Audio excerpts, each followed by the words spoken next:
Hello everyone. So today I'm starting with topic SQL, that is structured query language.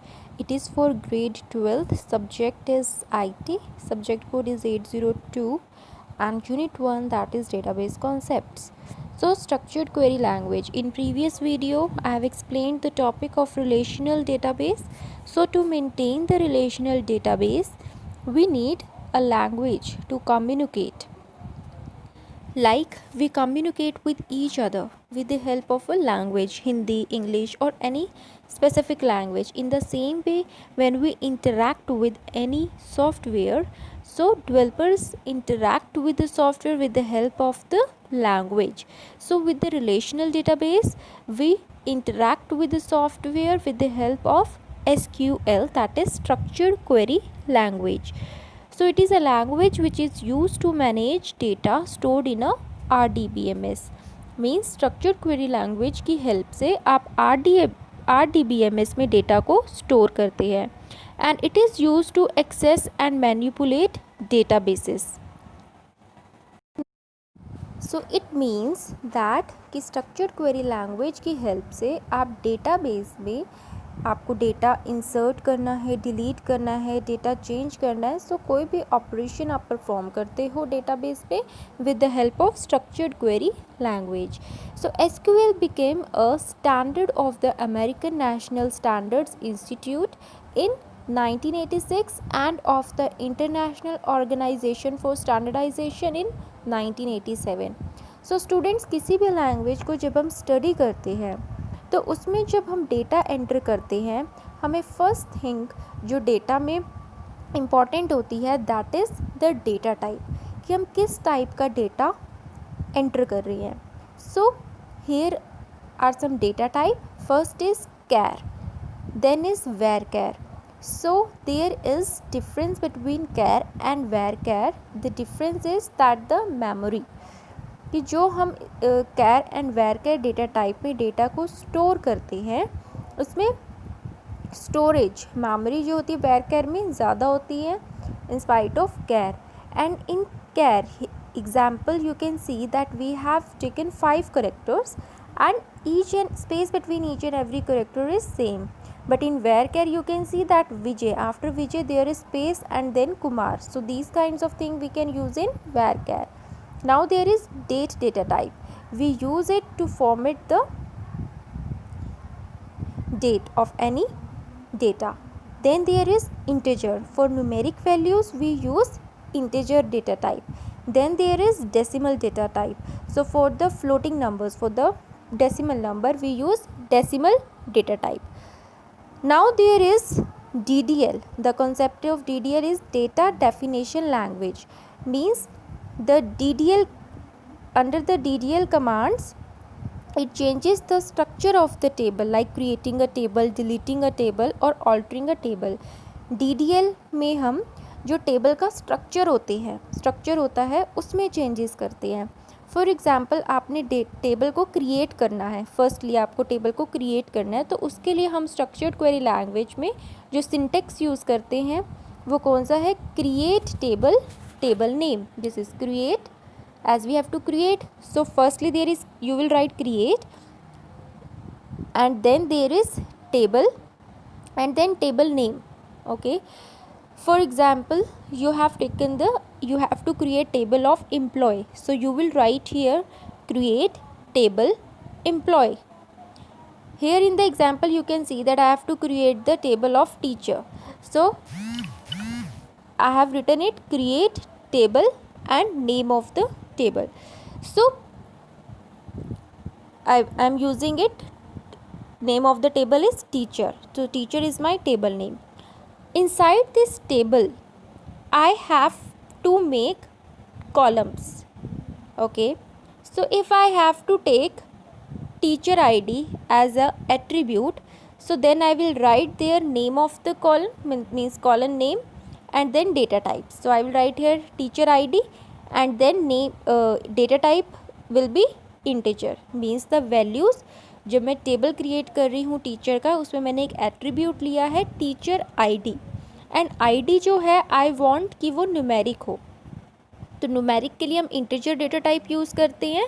So with the column name teacher ID I have used it's data type is integer. Okay, after that I have taken second attribute name and the data type is varchar. After that, when I have created a table with the attributes, I have closed the bracket and end with the semicolon. Semicolon means the end of the statement. Okay, after that there is drop. Drop command we will use to delete both the structure and record in the table. For example, if you want to delete the complete table teacher, okay, if you want to delete the complete teacher table and the values you have inserted in teacher ID or the name of any teacher, so complete table will be deleted with drop table command. So here the syntax you can see drop table, it means drop table and the name of the table is teacher, and then end the statement with semicolon. Then there is alter. It is used to alter the structure of the database. It is used to modify the existing attribute or to add new attribute. So here in the example you can see I have created the table teacher and I have taken two attributes over here, teacher ID and name. So मैंने teacher का table create किया, उसमें मैंने दो attributes लिए, teacher ID and name. Now I want to alter it, means I want to add any new column. So for that the syntax is you will write as you have to alter the table. आपको table को alter करना है, so you will start with alter, then you will write table and name of the table. Okay, and then add as you want to add any column. So for that you will write here add colon name and data type. So example you can see alter table, table name is teacher, means मैंने teacher table में किसी एक column को add करना है, तो I will write here alter table, name of the table is teacher, then add what I need to add, column. So I will write name of the column, that is department ID, and then its data type integer. Okay, now there is to modify existing column, means अगर आपने जैसे teacher table में हमने पहले से ही कौन से column लिए थे, टीचर ID एंड नेम, तो इन एट्रीब्यूट्स को अगर मुझे चेंज करना है तो वो मैं कैसे चेंज करूँगी, उसके लिए सिंटेक्स है alter table, table name, you will write there modify as you have to modify it. Okay, so then you will write here modify column and definition.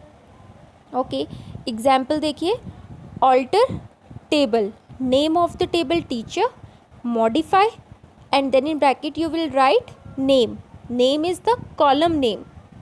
Teacher table में जो हमने नेम का column लिया है उसको हम write करेंगे name, and then you will write it data type. Okay, now there is truncate. Truncate is it is used to delete all the rows from the table. Means अगर आपने columns लिए हैं teacher ID, department ID, teacher name, उसमें आपने columns को रोज़ को define कर दिया, मीन्स उसमें आपने डेटा एंटर किया है रोज़ में, तो आप उस डेटा को रोज़ को डिलीट करना चाहते हो तो आप ट्रंकेट कमांड यूज़ करोगे. Okay, and it also free the space containing the table. अगर आपकी टेबल में 3 रोज़ है, आपने वो 3 रोज़ को डिलीट कर दिया तो इससे क्या होगा, टेबल का स्पेस फ्री होगा. ओके, उसके लिए सिंटेक्स है ट्रंकेट का, ट्रंकेट टेबल, टेबल नेम. जिस टेबल को आपने रोज़ डिलीट करनी है, जिस टेबल में से, आप उसमें क्या लिखोगे सिंटेक्स में, कमांड में, truncate table and name of the table, that is teacher. So we have discussed about the concept of DDL, that is DDL में क्या होता है, आप टेबल के स्ट्रक्चर को चेंज करते हैं. Now there is DML. DML it means data manipulation language. It is used to modify the database. Means अगर आपने जो डेटा एंटर किया है, आपने उस डेटा में कुछ चेंजेस करने हैं, किसी डेटा को डिलीट करना है, कोई वैल्यू न्यू इंसर्ट करनी है, उसके लिए हम DML कमांड्स का यूज़ करते हैं. Okay, so first is insert. It is a SQL query. It is used to insert data into the row of a table. Like previously हमने टीचर टेबल क्रिएट किया था जिसमें हमने कॉलम्स लिए थे teacher ID and name. Now we have to insert values in those columns. So we will do it with the help of insert command. So insert command का syntax है insert. अब आपको insert करना है table में. So you will insert into. Table में insert करना है तो you will write into table name and then in bracket you will write column 1 column 2 up to आपके टेबल में जितने कॉलम्स होंगे आप उनका नेम लिखोगे. Then after that values and bracket में कॉलम 1 में वैल्यू 1 कॉलम 2 में वैल्यू 2. एग्जाम्पल में देखिए इंसर्ट इनटू टीचर, मुझे टीचर टेबल में वैल्यूज़ इंसर्ट करनी है. So insert into what, into teacher table. So I will write into teacher and in bracket teacher में मैंने 2 कॉलम्स लिए हैं, teacher ID and name. So I have written it कि teacher table के columns मैंने लिखे. देन वैल्यूज़, अब मुझे इनमें वैल्यूज़ इंसर्ट करनी है. So I will write values column में teacher ID 1 and name Kalyani. So I will write here as it is. So it will insert the values inside my table. जो मैंने teacher का table बनाया है उसमें values insert होंगी ऐसे. Now update, अगर मुझे किसी वैल्यू को अपडेट करना है so it is use to update और modify the value of a column. ठीक है, तो उसके लिए कमांड है अपडेट टेबल नेम, मतलब जिस टेबल को आपको अपडेट करना है आप उसका नेम लिखोगे. Then set column name 1 equals to value 1 where condition. Example में देखिए लाइक मुझे टीचर टेबल को अपडेट करना है. So I will write update teacher. Then जिस वैल्यू को मुझे इंसर्ट करना है मैं वहाँ पे लिखूँगी सेट नेम. सपोज मुझे नेम चेंज करना है तो I will write there set name equals to Kirti. Name Kirti हो जाए. कहाँ पे नेम कीर्ति हो जाए, where teacher ID equals to 1. हमने टीचर आईडी इसमें क्यों लिया, बिकॉज टीचर आईडी से हमें यूनिक रो का पता लगेगा. सो जहाँ पे टीचर आईडी 1 है वहाँ पे टीचर का नेम कीर्ति अपडेट हो जाए. इस स्टेटमेंट का मतलब ये है. Now delete, it is use to delete 1 और मोर रो फ्रॉम अ टेबल. अगर आपको कंप्लीट रोज़ को डिलीट करना है टेबल के तो आप ट्रंकेट कमांड यूज़ करोगे. बट अगर आपको स्पेसिफिक 1 और मोर देन 1 रो को डिलीट करना है अलग को तो उसके लिए हम डिलीट कमांड यूज़ करेंगे. And for that syntax you will be using delete from. किससे डिलीट करना है आपको, table name. Okay, table name लिखेंगे. Then where condition.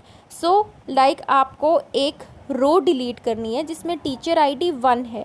सो मैं क्या लिखूँगी, delete from teacher where teacher ID equals to 1, कि जहाँ पे टीचर आईडी 1 है वहाँ पर जो टीचर टेबल में से वो रो जो है डिलीट हो जाए. Okay, so this was all about the SQL and the DDL and DML commands.